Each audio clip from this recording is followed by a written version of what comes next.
This is an example for the Week 5 Excel problem number 6. So a clinical trial is conducted comparing a new drug for type 2 diabetes to placebo.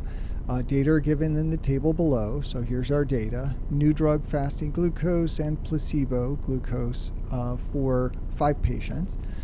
And they want to know, is there a significant decrease here in the mean fasting blood glucose of patients on the new medication? Run the appropriate test at 5% significance.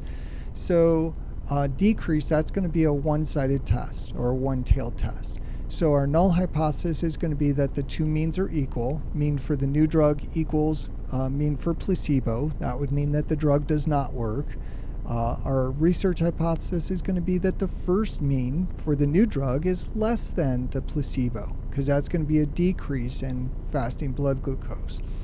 So if yours says decrease, this will be less than. If yours says increase, this will be greater than. If it says difference, then this will be not equal, two-tailed.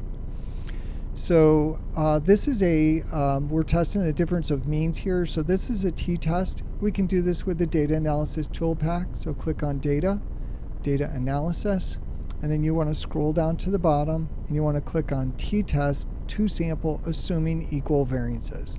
Click OK. And then our data range here, so these will be empty. So the input variable range, you want to highlight the variable name as well as the data.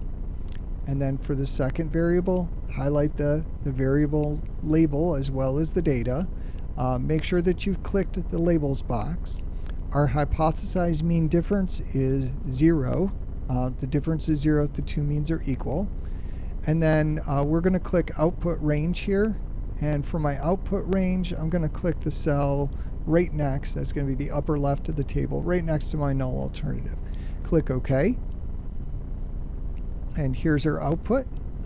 And for a one-tailed test here, we are going to look at the p-value one-tail right here.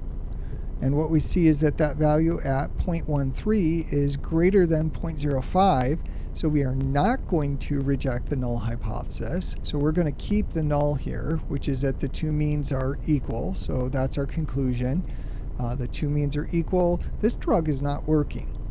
In fact, if we look back up here, we're seeing new drug 152, placebo 143. So you look at that and you say, oh, wow. I mean, the mean for the new drug here is higher than the mean for placebo. So yeah, this is actually going the wrong way. The new drug is working worse than placebo. So placebo effect here is acting stronger than this drug. So that makes sense here that our p-value would be greater than 0.05. So you should be able to do the same thing with your data. You're going to put it in 2 columns. And just remember that your alternative hypothesis can take 3 different forms.